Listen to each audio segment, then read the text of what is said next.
So this morning, the three of us are going to be speaking. It's not all going to be 30 minutes long, so don't worry. You are going to be able to get home on time. But we have been looking at this series which Pastor Jay introduced called The Other Side.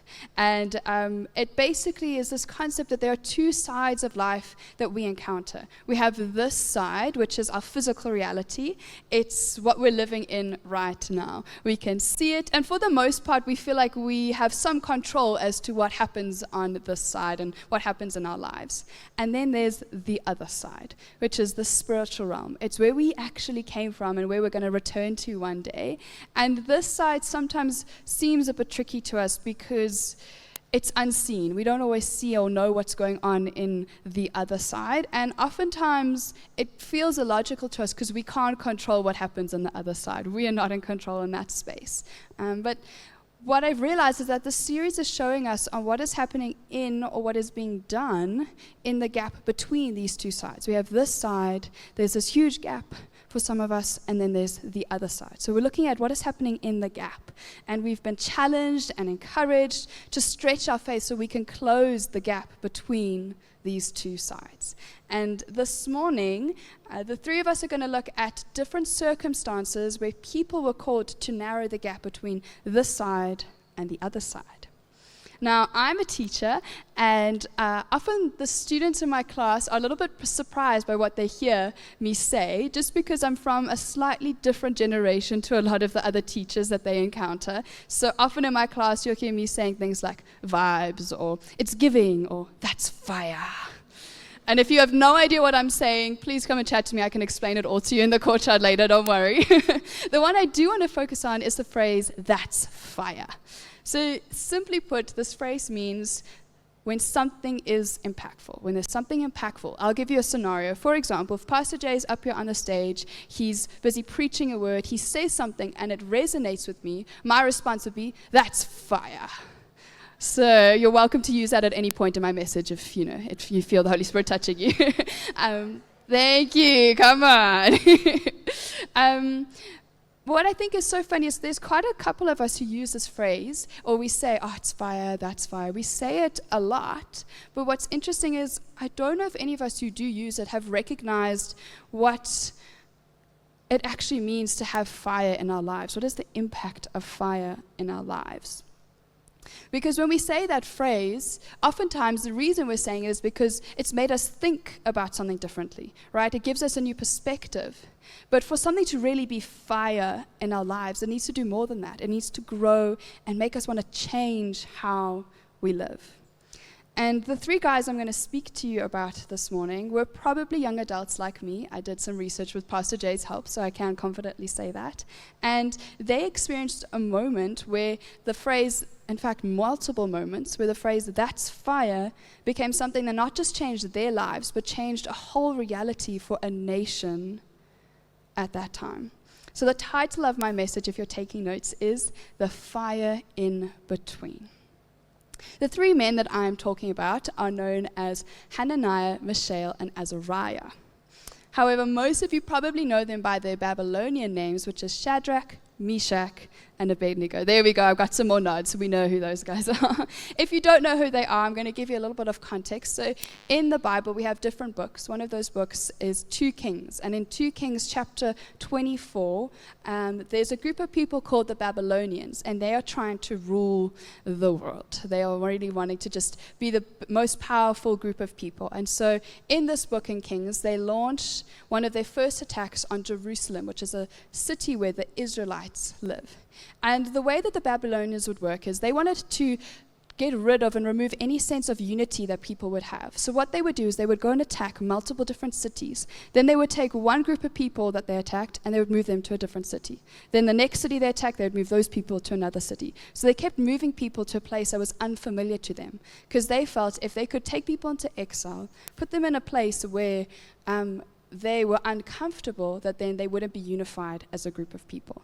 And so this is what happened to the Israelites. They were taken, the three men I mentioned earlier, Shadrach, Meshach, and Abednego, they were taken along with another man. His name is Daniel.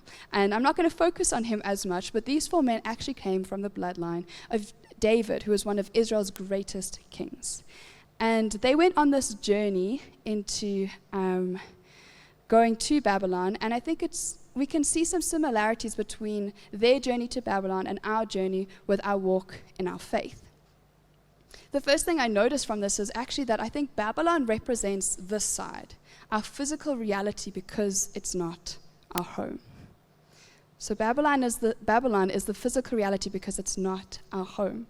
And Babylon also represents this side because currently we are captive to a worldly focus, right? But we choose to live differently because we believe that Jesus Christ has set us free. So, thank you. So we have these two seasons of faith that the men are encountering during their journey to Babylon or while they're in Babylon. And at first, they come to Babylon and they are told to eat some food that goes against one of the commands that God has given them as a people. And they choose not to eat this food. You can read more about this encounter in Daniel chapter 1. In fact, go and read the whole book. It's so good. So this is their first season of faith, right? It's about their diet. It's the first level of obedience. And what I noticed from this is that, when you look and you read in the passage, they were called to eat specific like meat and things like that, when at the time they were told to eat mainly vegetables. So they chose to say, no, we're not going to eat the meat. Please, can we rather have the vegetables? In fact, when people do a Daniel fast, they go and look at this piece of scripture to base off how they do their fast. And what's so interesting, and I think we can compare that almost to like Christianity 101 is what I want to call it, right? It's the things that we choose to do, like going to church, reading our Bible, living our daily Christian life, right? Because what happened to them was people did speak up. They were like, no meat, just vegetables. Are you sure? They thought they were weird for that. They were like, why would you want to do that? But okay, if you want to do that, that's fine. Go ahead, eat your vegetables. We're going to have our meat, right? And I think the same thing happens for us. People might look at us funny when they hear that on a Sunday we choose to go to church or we choose to open our Bible and we want to pray. They'll look at us funny. They might think that we're weird, but generally we don't get a lot of big opposition about that, right? There's some resistance, but it's almost like resistance we can handle, just like they felt they could handle that resistance. No one was taking offense to the fact that they were choosing to have vegetables instead of meat. They just thought that they were weird. And that's how we can experience it when we start doing these practices of being a Christian, is that people probably think we're weird. We get told this. The most opposition we'll get is people will make comments towards us or they might look at us funny. But generally, we can continue to go to church and they say, okay, you do you. If you want to do that, that's fine. What I see from here, though, is that this is where we start, right? It's that first level of obedience, like it was for them, choosing not to eat the specific food. However, I always wonder if there are people who choose to stay in the season. It's an important season. We need the season. These practices are so good and what we need to continue doing. But if there are people who choose to stay in the season, I wonder if they are growing spiritually. Because when we look at this story, we see that these three men didn't just stay here where they chose just to handle a little bit of resistance. They went further and they were willing to make a stand. So in the time, there was a king. His name was King Nebuchadnezzar. He was the king of Babylon. And he created this huge golden statue of himself. It was massive. And he created this law. He actually established it. And he said, everyone must worship the statue or be thrown into a burning furnace. It's the moment when you're watching your drama and you hear the music go, dun, dun, dun, right? It's dramatic, but that's what happened. He was saying that otherwise you would go into a huge burning furnace and you would literally die because you'd be burned alive, which is quite scary, actually. And if you remember earlier, I was speaking about how in order for something to be fire, it shouldn't just make us think of something differently. It actually needs to change our lives and have an impact on how we live. And I think the reason that fire has an impact is because fire purifies through incineration. We actually see this when we read in another book in the Bible, 1 Peter 1 verse 7, which says, "These trials will show that your faith is genuine.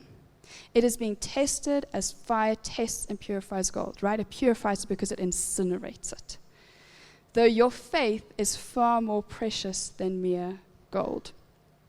Shadrach, Meshach, and Abednego were faced with another season of faith that they needed to step into. But before that, they were faced with the second decision they needed to make, right? Previously, it was just about their diet. Now, they were faced with a test about the idols in their lives. they had to go to the next level of obedience, which was sacrificial living for true worship. Because Shadrach, Meshach, and Abednego had to face and make a choice between doing what was right and God-honoring versus what was physically comfortable, not being burnt alive, but I also think what was socially comfortable. They were quite high up in their position, right? They had to face peer pressure because everyone else was doing it, and they also had to face loss of reputation because they were so high up in their position. They were not just risking physical comfort by standing up, they were also risking social comfort, which sometimes we actually prioritize over our physical comfort because it seems to carry more weight for some of us. And that's why I find their response to this whole situation really interesting.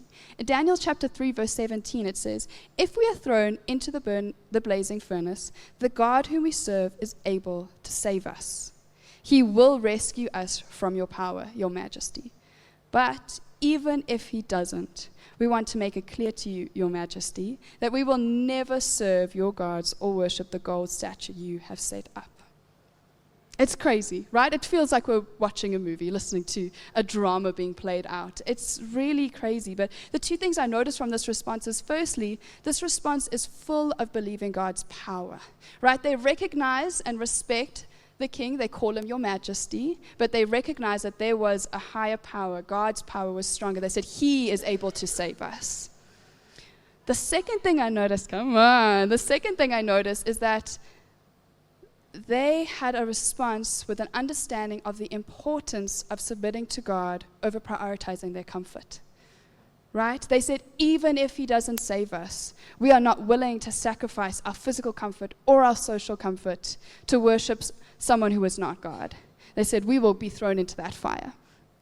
And I think that's the next level in our faith journey that we're called to. In fact, I think we're all called to experience the fire. And honestly, that's scary. It's funny for me because I think these guys were terrifying. We don't get to see the emotional, responses to how they said this. In fact, Shadrach was the one who spoke up. And I can imagine when he was saying, he was like, our God will save us. His friends were like, yeah, come on, yeah. And then he was like, but even if he doesn't. And they were like, what? What do you mean even if he doesn't? I can imagine they might have felt a bit worried, a bit overwhelmed by his response, but they chose to stand with him, And so I don't want to ignore the fact that when we're called into these spaces with the fire, right, it's impactful. We acknowledge that. And it's scary and it's overwhelming. But we need to recognize the furnace in front of us so that we can honor God by walking in the fire on this side and on the other side. And so that's what they chose to do. They said, we're not going to bow down to you. King Nebuchadnezzar gets so angry. He says, throw them into the fire. He orders the fire to be made 4 times hotter than it already was. In fact, the soldiers who threw these guys into the fire, they died instantaneously because the fire was that powerful and strong. And so when you see what happens next, it's just incredible. Daniel 3 verse 25 says, look, King Nebuchadnezzar shouted, I see 4 men, unbound, walking around in the fire, unharmed. And the 4th looks like a god. It's fire.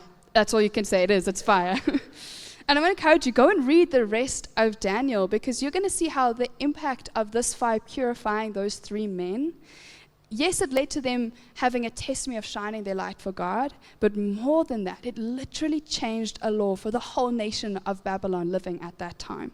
That's what the fire does. And so I think there's a time where God calls each of us to grow deeper in our faith, and he calls us to the fire. And so with that in mind, I think that the fire represents the sacrifices that we have to make to narrow the gap between this side and the other side. And so I want to leave you with this question. What is keeping you from stepping into the fire? Maybe it's peer pressure like it was for them. I don't know if when you hear the word peer pressure, maybe it takes you back to being in grade 6 when you heard about an LO. You don't really acknowledge it as something that you face right now. But your peers are the people around you. Are you not standing up to the other moms and what they believe? Are you standing up for what you believe at work around your colleagues?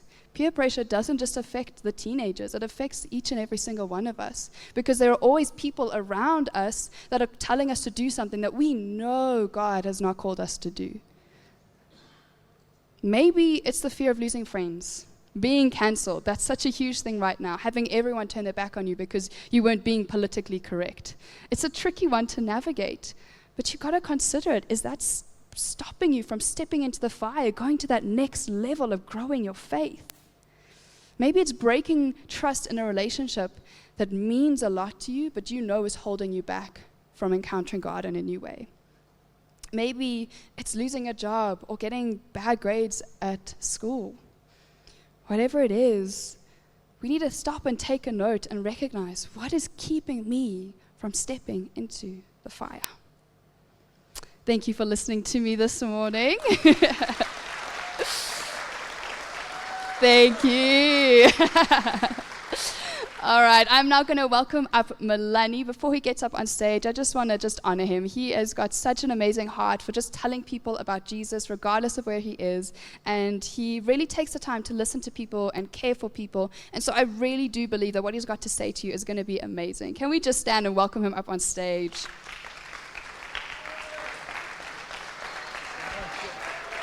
Thank you so much, Sarah. That was really, really good. Thank you so much, everyone. All of you guys can have a seat. Yeah. I mean, that really touched me. You know, it makes you think, like, hey, am I willing to follow Jesus, even if it leads to a furnace? So that's one of the questions we should ask. But something that I do realize is that even in the furnace, God is with us there. And that anything that we go through with God, if he's with us, man, we're good. So I think there's just so much confidence in that. And thank you for just sharing that, Sarah. And, you know, something very interesting happened in the first service. So when Uncle Tendai, he was speaking about how there were some people from local primary, the teachers and basically the leaders there, they came and were sitting on this row over here, just the second row behind you guys. And, you know, it was quite significant for me because I'm a local primary boy. And they actually did leave an impact in my life. And I would say, however, the strange thing is that even when I greet them, I still call them by their surname.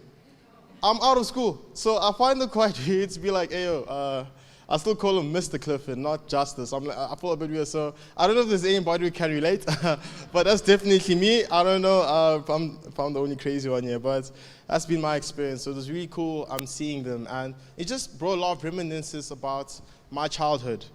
Yes, I was young before, yes. So that is being quite phenomenal. And, you know, something interesting about me growing up, you know, like any other teen growing up, I didn't like any form of authority. And so I gave my mother a bit of a hard time. You know, I gave her some gray hairs because of me. And, you know, even though she gave the best advice in my life, I still would never put that into practice. You know, I still never listened. And, you know, is there any parent with a difficult teen who just will not listen? Can I get some hand raised? Yeah, there's some parents in this room. So I just want to say, God bless you for your patient souls. You know, there's hope for you. I am a testimony of God's goodness and my mom's patience. So there's hope. You know, and it's funny because years down the line, I actually realized the blessing that comes with honoring authority. If I just listened to my mom, there were certain things that I could have avoided, you know. And so that is what I want to speak about, just what authority is. Okay, I'm going to be speaking about what authority is, as well as the power that is gained when you submit to authority, as well as the power that is gained when you're in the place of authority but you remain humble. So those are the two sides that I'll be speaking with authority. So before that, I just want to share a story about a Roman officer. The Bible calls this man a centurion. So he had a pretty high ranking in the Roman army. And he had a good understanding about the principle of authority. So I want to share with you a verse from Matthew chapter 8, verse 5 to 10 and verse 13. And it says here, when Jesus returned to Capernaum, a Roman officer came and pleaded with him, Lord, my young servant lies in bed, paralyzed and in terrible pain. Jesus said, I will come and heal him. But the officer said, Lord, I am not worthy to have you come into my home. Just say the word from where you are, and my servants will be healed. I know this because I'm under the authority of my superior officers, and I have authority over my soldiers. I only need to say go, and they go, or come, and they come. And if I say to my slaves, do this, they do it. In verse 13 it says, then Jesus said to the Roman officer, go back home, because you believed it has happened. and the young servant was healed that same hour. And I feel like this story speaks so much about the power of authority, which I will speak about later. But something that I noticed about this is that for anybody who has been in the military, or if you know a few things about it, there's actually a culture that is somebody of a higher ranking than you in leadership gives orders to you who's of a lower ranking. You have to submit to their authority, whether you like it or not. If they say, drop down and give me 20, sir, yes, sir, you do it, you know what I mean? So that is how it actually is, and vice versa. And the level of your authority was actually displayed by your rank insignia. So in the South African army, okay, people wore this, what looks like a military badge on the sleeves. As you can see, he has medals. And the way that people can accumulate these medals was both by experience and another one by merit. Experience would be how you have grown in a certain skill in the military, and also your merit being the heroic acts of service that you've done, or anything outstanding or phenomenal that you've done. And just like the military, the world also gives us ways for us to grow in our authority and actually how to be at the top. So according to the world, this is what they say if you want to be at the top. They're going to tell you, forget the rest, just focus on yourself. A second one is, if you make more money, more people will respect you. And the third thing is that degrees make you more noticeable. And notice how I use you a lot. So what we actually understand is that, according to the world, it is actually all about you if you're going to be in a higher place, if you're going to be at the top. But Jesus gives us a spiritual view. He wants it to help us to see from the perspective of the other side of what it truly means to gain authority. He says, actually, the greater your submission, the greater your authority. This is such a controversial saying because some people don't understand it. They don't see this in this kind of light. But, even for Jesus' disciples, they also didn't understand this principle as well. In fact, one day the disciples were fighting amongst each other. They were like, Peter, he was like to James, listen, I think I'm the top dog here, you know what I mean? And then John was like, nah, man, you're capping. I'm the top dog here. And then capping means you're lying, by the way. So there's a constant debate. And then Jesus comes in and he says, listen, whoever wants to be a leader among you must first be your slave. And whoever wants to be first must be lost. Okay, what Jesus is basically saying is that authority is gained when you serve others. Now, just wait a minute. This is upside down because this actually opposes the idea that authority is gained when you are served by others. Because it makes sense. If you're in a place of authority, you expect people to serve you. But Jesus says, no. When you're in a place of authority, it's not about you. It's about the other person next to you. It's about the people behind you. It's about the people in front of you. It's not about you. Yeah. And so the centurion clearly understood the principle of submission to authority. You see, in verse 8 to 9, this is what he says to Jesus. Just say the word from where you are, and my servant will be healed. I know this because I'm under the authority of my superior officers, and I have authority over my soldiers. I only need to say go, and they go. Now, something that we can understand from this is that the centurion, he had such a good understanding about authority that he believed that because of the authority of Jesus, even sickness could submit to him. You see what I mean? And I believe even in our lives, we need to learn to submit when a person of authority gives us an order, no matter how difficult it is, because there's power in doing so. Now, what you don't understand about humility and submission is that authority actually follows on the other side. I like to picture a mountain of where whenever we submit, whenever we are humble, whenever we look for ways to serve others, how authority actually comes up on the other side. But this is quite controversial because on this side, where we experience physical life, you actually appear to be weaker. You don't show any kind of dominance or strength when you submit or when you humble. You don't actually show any signs of that. But Jesus says, hey, on the other side, in the spiritual world, you're actually growing in strength through submission. Now, just think about it. I think it is so much harder to submit to your manager or to your boss, just when you're about to leave work and they tell you, listen, I want you to quickly do an assignment for me. Please picture that. Like you're on your way home, like, listen, there's actually something I need to give you that you need to work on. There's so much strength to say, sir, I'll do it. It's fine. Just give it to me. And not fight with them. You see, there's so much strength and there's so much power in that. And also, I think that there's so much strength to also submit to your teacher when they give you homework. I don't know for any people going to school, homework is the last thing you want to do. And to actually do it requires a lot of strength. But in doing so, you're actually growing in character. You see, when you are listening to your teacher or when you do what your boss says, you're actually growing in the other side. When you actually do the homework, it is actually for your benefit. Okay, when you actually do that assignment, yes, it may be painful now, but you'll be trusted with even more. So you're going to grow in favor with the person in authority. Goodness, who knows, they might give you a promotion. And for your math teacher, they'll stop beating on your neck. You see, and because there's so many benefits to submission, why is it that we struggle to do so? Why is it that we struggle to be humble? I think it's because of pride. You know, we don't like to be bossed around or appear to be weak. We want to appear strong. We think that strength is at its greatest form when we can defy authority. That's what the world says. Hey man, if you can stand up to your boss and fight back and resist, you're actually a strong person. But I think we'd rather show more respect to a person, even if they are not in a leadership position, but they are humble and they serve others. By the way, ladies, that is a man to marry. Than it is to listen to a leader of the highest ranking and the only thing they're good at is being self-important. You see, Jesus showed his disciples something quite remarkable. He actually got a bucket of water and he started to wash his disciples' feet. I want you to understand this. Jesus, being the leader, never mind the leader, being 100% God and man, is washing the feet of humans. It makes us to actually understand of the responsibility of those that are in authority. You're not just given authority, you're given a place to serve as well.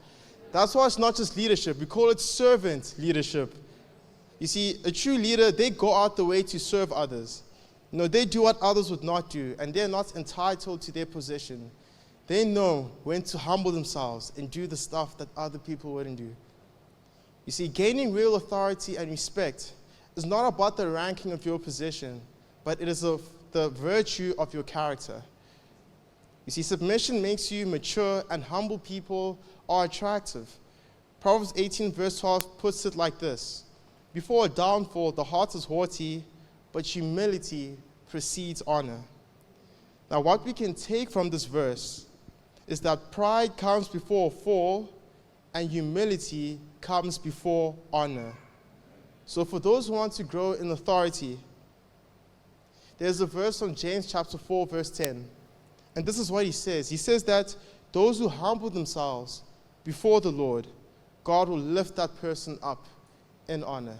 So I encourage you to be humble, to submit, because authority comes on the other side. Thank you. Thank you so much. Thank you. And on that note, I'd like to welcome our third speaker. But, best for last, you know what I mean? So, something about this man. His name is Bonani, and he's also a leader in the ChurchAlive West Rand. And I just have to say that whenever I look at him, or even when I'm around him, I kind of look up to him, literally, because he's taller than me. But also, I look up to him in the sense of he just inspires me of what I'd like to be one day. Just the way he carries himself, and his love for God, and the way he serves people, and just the fact that he's so gentle and hardworking. So, I'm excited to what you have to say. Cool.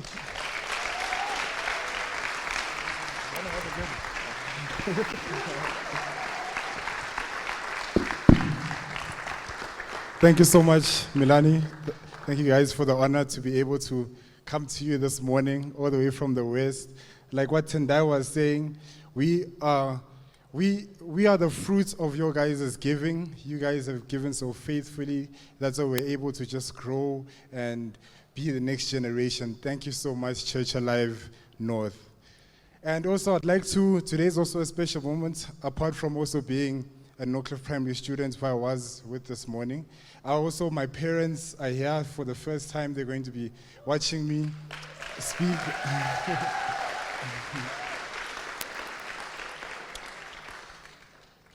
The passage I'm going to read today, before I read the passage actually, I'm going to be speaking about stuff, status, and security. This passage comes from a recording of a Jewish wealthy man who came across Jesus one day. And let me tell you something about this wealthy man. He obeyed all the commandments. He had all the status, he had all the money, he had everything that one would actually ever dream of. So he came to Jesus one day and said, "What does one do to have eternal life? What should I do to have eternal life?" Then Jesus told him, "Go sell all your possessions and give to the poor so that you may have treasure in heaven." Then the man went away because he couldn't fathom living without all his possessions, his status. I mean, after acquiring all of these things, in your mind, you've done it all on your own. You've done it out of your own strength. I mean, what could I possibly do without everything that I've acquired? And then, especially that he had kept all his commandments, and in his mind, he had lived up to like a top-tier life, but only to find out that that's not the case. Matthew 19:21-24 says, Jesus told him, "If you want to be perfect, go and sell all your possessions and give the money to the poor, and then you will have treasure in heaven. Then come follow me."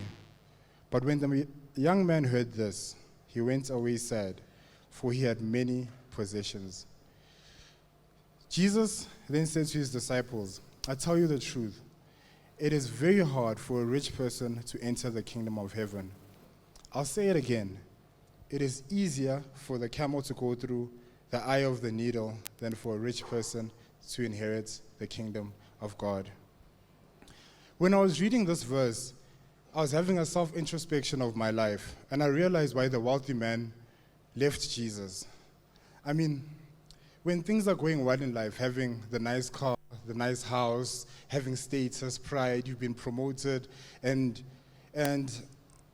having all that power and having all these things, you can fall into a trap of trusting yourself and relying on these material things for security and status. Your possessions start to become your sense of identity, and your belongings start to be your sense of security. You no longer believe in God, you believe in yourself because you're the one that has made it. The deception is that you start to feel like you can't live without them because they have become who you are. You start to have an ego, and it's evident in your decision making, in the way you walk, in the way you talk, and in everything, because you no longer consult God for a perspective in life, consult your own strength, and you solve all your problems by using money or within your own power. The reason why Jesus told the wealthy man to go sell all his possessions and give to the poor, Jesus realized that for the wealthy man to be able to follow him wholeheartedly, he had to give up all those possessions so that he may have faith in him. Jesus never told the wealthy man that he was going to be poor. In fact, he told him that he was going to have treasure in heaven. And before that, he actually even went away before even hearing how he was going to accumulate this treasure in heaven, or actually being a disciple of Jesus or anything else. He went away immediately. Having treasure in heaven is being aligned with the purpose of God, because you will be on the other side. Because by you having treasure in heaven, you will be aligned with God's purpose, and you won't have security in material things, but you'll have security in God, who is the provider for everything. When you start seeing your success as a blessing from God, that's when you actually start being able to serve others and living your life of purpose. I always thought the eye of the needle was the image above. Although Pastor Jay taught me that the eye of the needle is actually an alternative entry point into the city to avoid traffic in the main gate. So I started doing some research to prepare and everything, and actually found the proper eye of the needle. The reason why the camels can't go through the eye of the needle, besides being too big, lies behind the fact that the camels were carrying a lot of precious cargo. And for the camel to be able to go through to the other side, the camel had to, number one, let go of the precious cargo and also go down on its knees in order to go through. So if it's easier for a camel, because the camel knows that these possessions that I've got on my back don't belong to me, they belong to my master. And my master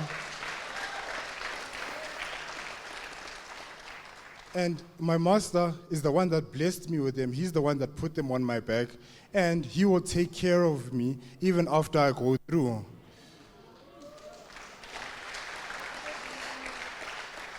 A rich man that won't let go of his status, pride, ego, and wealth, and doesn't trust in God, will rather turn away from going to the other side than actually trusting God and going right through.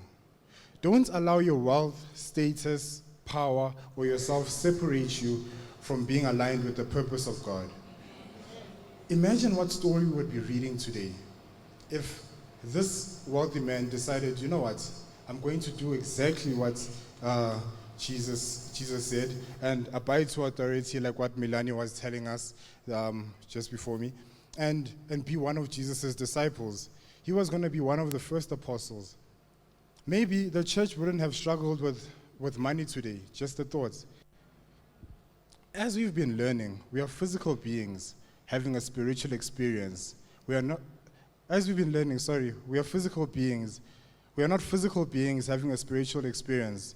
We are spiritual beings having a physical experience. So God has called us and will bless us and shall continue to bless us. All we have to do is seek him and submit to him. Matthew 6:33 says, "Seek the kingdom of God above all else, and live righteously, and everything shall be added unto you."